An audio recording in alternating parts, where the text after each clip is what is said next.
Lalu sejauh mana dampak hukum dari pembuktian ijazah Jokowi yang kini masih menunggu hasil uji laboratorium forensik Mabes Polri? Akankah hasil uji ini dan pembuktian pihak UGM menjadi penentu tindak lanjut atas laporan pencemaran nama baik Jokowi terhadap Roy Suryo CS? Atau sebaliknya, hasil uji lab 4 jadi pintu masuk munculnya pidana pemalsuan dokumen oleh pejabat negara? Kami diskusikan ini bersama ahli hukum tata negara yang juga pendukung Roy Suryo CS Refli Harun dan politisi Partai Solidaritas Indonesia atau PSI Ade Armando. Selamat sore semuanya dengan Tifal, apa kabar? Selamat sore. Terima kasih semua sudah bergabung bersama kami. Kok atribusinya pendukung Roy Suryo? Oke, jadi yang tepat gimana nih? Tapi kami... Pokoknya pengamat ijazah palsu. Oke, baik, kita koreksi di situ. Tapi kalau merujuk dari pernyataan UGM nih Bung Refli, ditegaskan bahwa Pak Jokowi ini lulus di tanggal 5 November 1985 dan dikeluarkan ijazahnya oleh UGM. Menurut Anda pernyataan itu sudah cukup menegaskan bahwa ijazah Pak Jokowi ini asli atau belum? Ya belum lah, masa asli tidaknya ijazah cuman satu pernyataan. Jadi begini, kita harus pahami ya, ini adalah proses pidana. Nah, proses pidana tersebut, sebuah proses itu bisa ditindaklanjuti kalau dia cukup bukti. Nah, sekarang pembuktian tersebut kan macam-macam, ada surat ya kan, ada ahli dan lain sebagainya. Karena itu sepanjang buktinya cukup, maka bisa ditingkatkan dalam proses penyidikan. Dan nanti kemudian akan ditetapkan siapa yang menjadi tersangkanya. Nah, sementara yang namanya puslap 4 itu untuk mendukung proses. Ya. Dia bukanlah sebuah institusi yang kemudian menjadi final untuk menentukan asli tidaknya. Asli tidaknya itu dalam sebuah kasus seperti ini ya pengadilan. Kalau pengadilan memutuskan bahwa ijazahnya itu asli, maka aslilah dia by law dan harus menunggu putusan dan ingkrah. Makanya saya katakan dari kemarin-kemarin, harusnya yang diselesaikan itu kasus perdatanya. Karena dalam kasus perdata itu martabat itu terjaga, tidak ada yang duduk sebagai tersangka atau terdakwa, tetapi betul-betul menguji sebuah objek yang bernama ijazah. Nah, kalau kasus perdatanya jelas, ya kan, bahwa itu asli atau tidak asli, maka pidananya nanti jalan dengan logikanya sendiri. Dan uji lab 4 inilah kuncinya juga menurut Anda? Kenapa? Dan uji lab 4 atas ijazah ini juga jadi kunci penentunya? Enggak. Lapor itu tidak menentukan bahwa kalau misalnya lapor mengatakan, jadi lapor itu adalah salah satu upaya untuk dalam proses penyidikannya. Yang menentukan itu adalah ya pengadilan. Karena misalnya ya, saya kasih contoh. Lapor mengatakan A, tapi ahli lain yang juga punya kapasitas mengatakan B, kan nanti tergantung hakim. Mana hakim kan gini, kalau kita bicara mengenai lapor itu kan untuk mendukung dakwaan nantinya. Nah, ini kan dalam konteks ini agak lucu. Yang calon terdakwanya itu seolah-olah malah didukung oleh pendakwanya. Pendakwanya itu kan nanti kan jaksa penuntut umum. Jaksa penuntut umum mendapatkan bahan dari kepolisian. Nah, kepolisiannya itu kalau misalnya tiba-tiba dia mengatakan tidak ada bukti dan lain sebagainya, kan nggak lanjut kasusnya.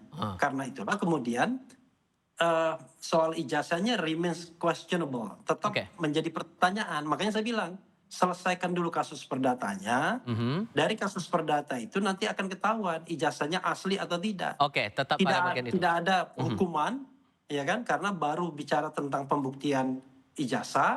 Setelah itu baru ditindaklanjuti dengan apakah yang akan jadi terdakwa adalah yang memalsukan atau yang jadi terdakwa atau tersangka yang dianggap mencemarkan. Nah, itu baru. Bung Ade juga ada permintaan dari Bung Roy bahwa harus dicek juga tinta kemudian kertas dari ijazahnya. Menurut Anda wajar tidak ada permintaan seperti itu untuk menelusuri keaslian ijazah Pak Jokowi? Ya, saya tidak tahu persis ya, itu bagaimana cara pembuktian yang semestinya dilakukan.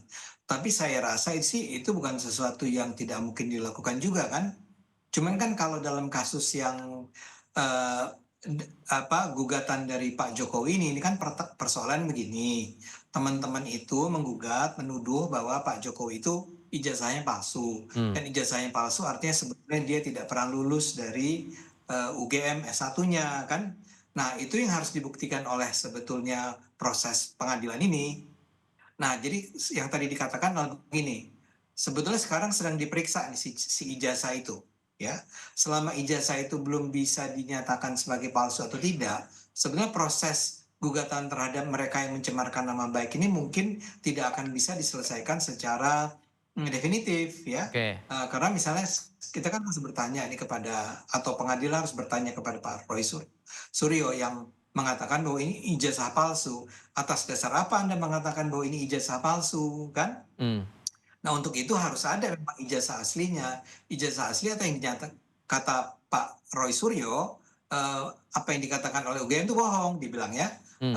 Ya makanya harus dibuktikan bahwa itu memang kebohongan. Tapi kalau Jadi kemudian memang pernyataan UGM ini, sorry saya potong Bung Ade, kalau pernyataan UGM yang bilang bahwa lembaganya sudah mengeluarkan ijazah kepada Pak Jokowi dan tegas dinyatakan lulus tanggal 5 November 1985 itu sudah cukup menegaskan bahwa ijazahnya asli atau enggak? saya rasa itu akan menjadi keputusan hakim nantinya ya. Kalau misalnya dalam proses pengadilan ini Pak Roy Suryo itu digugat bahwa Anda tidak bisa membuktikan tuduhan Anda bahwa ini adalah sesuatu yang palsu dan kemudian Roy Suryo memberi jawaban seperti yang Anda katakan barusan ya. Nah, bagi hakim itu bisa diterima nggak jawaban semacam itu? Kalau dalam logika saya memang sebetulnya harus terbukti dulu bahwa itu bukan ijazah palsu, atau itu apakah itu ijazah palsu atau bukan. Itu yang akan menyelesaikan banyak masalah dalam kasus pengadilan yang sedang dijalani oleh Roy Suryo dan kawan-kawan ini. Karena menurut saya memang kalau sekedar menyatakan bahwa itu, saya tidak percaya dengan apa yang dikatakan oleh UGM. Tanda tangan UGM sendiri bisa diragukan. Misalnya ada halaman yang hilang bla bla bla, lah itu memang harus dibuktikan secara hukum. Baik. Menurut saya.